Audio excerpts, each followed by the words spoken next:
Assalamualaikum warahmatullahi wabarakatuh. Saya Yasmina Haifa Amani. Saya Umi Musdalifatul Jannah. Kami dari kelas 10B akan mempresentasikan hasil paper geografi yang berjudul Eksogen dari guru pengajar Ibu Dwi Suhartini. Baik, abstrak di sini dari paper tersebut ialah tenaga eksogen, yaitu tenaga yang berasal dari luar bumi. Sifat umum tenaga eksogen adalah merombak bentuk permukaan bumi hasil bentukan dari tenaga endogen. Bukit atau tebing yang terbentuk hasil tenaga endogen terkikis oleh angin sehingga dapat mengubah bentuk permukaan bumi. Laut juga termasuk tenaga eksogen. Secara umum, tenaga eksogen berasal dari 3 sumber, yaitu atmosfer, yaitu perubahan suhu dan angin. Kedua, air, yaitu berupa aliran air, siraman hujan, hempasan gelombang laut, glasier, dan sebagainya. Kemudian yang ketiga, makhluk hidup, yaitu berupa jasad teknik, tumbuh-tumbuhan, hewan, dan manusia. Tenaga eksogen merombak permukaan bumi akibat dari proses pelapukan, pengikisan erosi, pengendapan, dan penggerakan batuan atau tanah. Dalam prosesnya, ketiga fenomena tersebut biasanya dibantu oleh air, udara, maupun es, yaitu pelapukan, erosi atau pengikisan, dan sedimentasi. Kemudian latar belakang yang kita bahas di sini ialah kita ketahui bahwa manusia tinggal di lingkungan yang beragam. Sebagian dari mereka tinggal di pegunungan dan sebagian lainnya tinggal di pantai yang datar atau di wilayah perbukitan. Keragaman tersebut memengaruhi kehidupan manusia. Manusia yang tinggal di pegunungan memiliki corak kehidupan yang berbeda dengan mereka yang tinggal di pantai. Masing-masing menyesuaikan diri atau beradaptasi dengan lingkungan tempat tinggalnya. Proses geologi berperan dalam mengubah dan menciptakan bentuk permukaan bumi. Perubahan bentuk yang dihasilkan dari proses geologi biasanya tidak berlangsung dalam sekejap, namun membutuhkan waktu yang lama. Proses geologi dapat dipengaruhi oleh tenaga yang berasal dari dalam dan luar bumi. Tenaga yang berasal dari dalam bumi disebut tenaga endogen. Tenaga endogen merupakan penyebab permukaan bumi tidak rata dan adanya perbedaan kulit bumi antar lempeng. Contoh tenaga endogen adalah vulkanisme, epirogenesa, tektonisme, dan orogenesa. Vulkanisme misalnya gempa karena gunung meletus, tektonisme misalnya gempa karena pergerakan lempeng, dan lain-lain. Sementara tenaga yang berasal dari luar bumi dan sifatnya merusak struktur yang telah ada disebut tenaga eksogen. Nah, perombakan muka bumi akibat tenaga eksogen dapat disebabkan oleh proses pelapukan, pengikisan, pengendapan, dan pergerakan batuan atau tanah. Baik, berdasarkan latar belakang di atas, maka rumusan masalah yang akan dibahas di paper ini adalah sebagai berikut. Yang pertama, pengertian tenaga eksogen. Yang kedua, sumber dan jenis tenaga eksogen. Yang ketiga, dampak dari tenaga eksogen.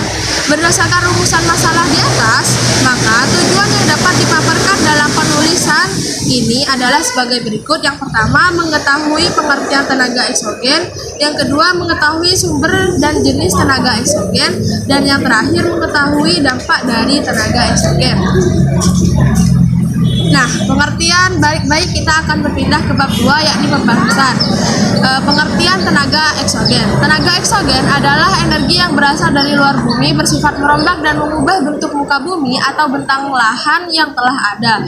Tenaga eksogen adalah pembentuk bumi yang berasal dari luar bumi yang cenderung bersifat merusak. Tenaga eksogen terdiri dari pelapukan, pengikisan, dan pengendapan. Di permukaan laut, bahagian litosfer yang muncul akan mengalami penggerusan oleh tenaga eksogen, yaitu dengan pengenapan, pengikisan, dan pengangkutan serta sedimentasi. Misalnya, di permukaan laut muncul bukit hasil aktiviti plat tektonik atau olakan mantel. Mula-mula bukit dihancurkan melalui tenaga pelapukan. Kemudian, puing-puing yang telah hancur diangkut oleh tenaga air, angin, glasier, atau dengan hanya gravitasi bumi. Hasil pengangkutan itu kemudian diendapkan, ditimbun di bagian lain yang akhirnya membentuk timbunan atau hamparan batuan hancur dari yang kasar sampai yang halus.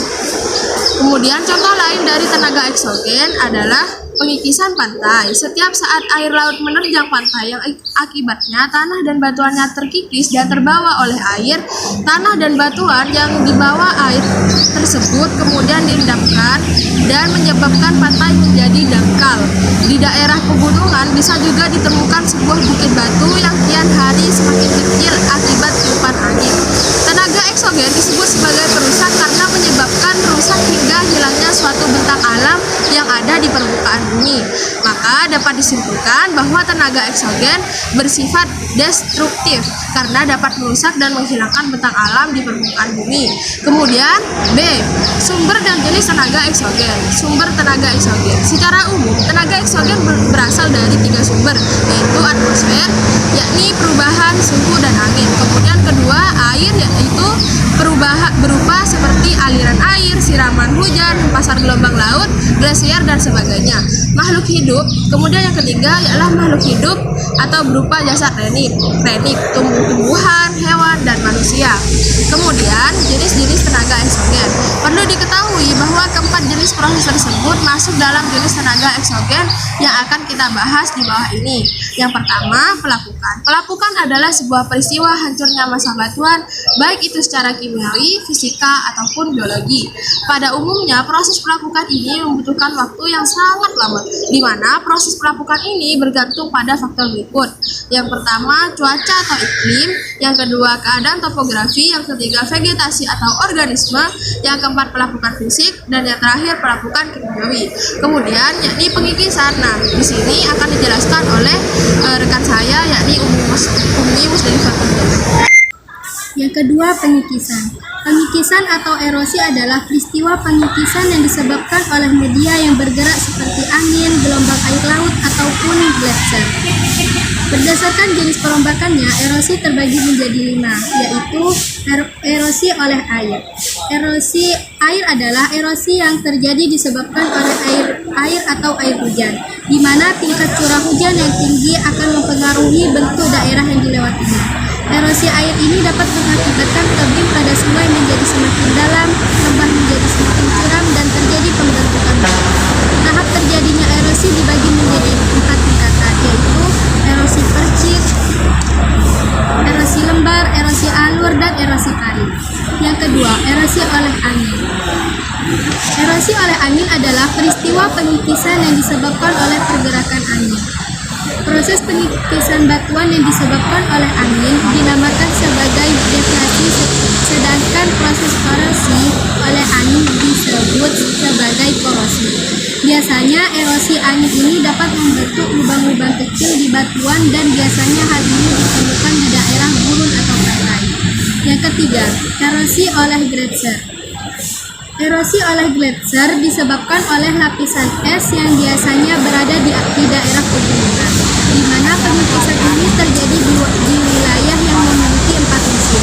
Pada musim semi terjadi erosi oleh gletser yang meluncur ke lembah sehingga lereng menjadi terjal. Beberapa bentuk erosi yang disebabkan oleh gletser antara lain adalah sirkus dan palung glasial. Yang keempat adalah erosi oleh gaya berat. Erosi yang dimaksud di sini adalah batuan atau sedimen yang bergerak terhadap posisi kemiringannya yang merupakan proses erosi yang disebabkan oleh gaya berat, di mana proses erosi ini akan berlangsung sangat cepat sehingga dapat menimbulkan bencana longsor.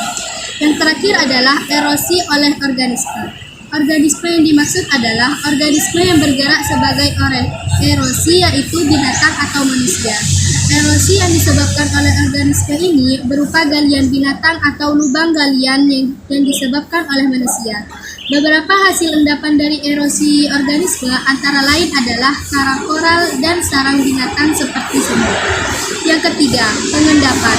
Pengendapan atau sedimentasi adalah peristiwa mengendapnya material batuan yang dibawa oleh tenaga angin atau air. Berdasarkan penyebabnya, sedimentasi dibedakan menjadi sedimentasi akuatis, sedimentasi marina, dan sedimentasi aeolis, sedimentasi fluvial, sedimen marine, sedimen aluvial, sedimen limnis, dan sedimen lacustres. C. Dampak dari tenaga eksogen. Dampak dari tenaga eksogen dapat memberi dampak positif dan negatif bagi bumi. Berikut dampak atau pengaruh adanya tenaga geologi bagi bumi. Dampak positif. Yang pertama, aktivitas pelakukan bisa menghasilkan bentuk permukaan bumi yang unik, yang bisa menjadi objek wisata. Contohnya, Anyers Rock di Australia dan Grand Canyon di Amerika Serikat. B. Proses sedimentasi bisa menghasilkan daratan yang baru dan subur. C. Memunculkan habitat baru. D. Memperluas daratan di bumi. E. Memperdekat barang tambang ke permukaan bumi. F. Membantu penyebaran